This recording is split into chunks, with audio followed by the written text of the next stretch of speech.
Hello, I'm in a 2007 Saturn Ion, and I'm going to show you to open the hood. So from the driver's side, go down and you should see a lever that you pull. You should feel a little resistance, and if not, you want to check. There's a cable right there. You can kind of see it in the middle. You want to make sure that's attached and has some resistance. If it's not, you definitely want to get that reattached.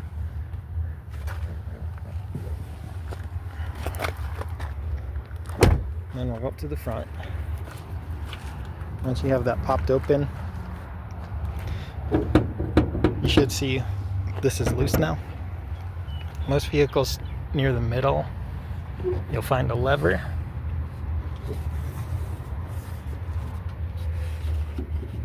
It's pretty far back in here. I'll just show you once I have it up. But I'm basically pushing this way and pulling up.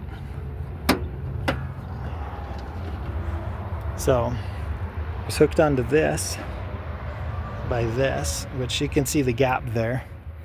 You just had to reach under there and push this, and then it pulled up.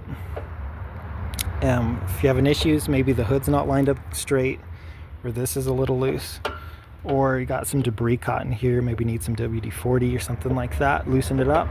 Otherwise, this is pretty easy to replace if needed. And here you can see the other side of that cable I mentioned earlier. But that's it. I hope this was helpful. Hope you have a wonderful day.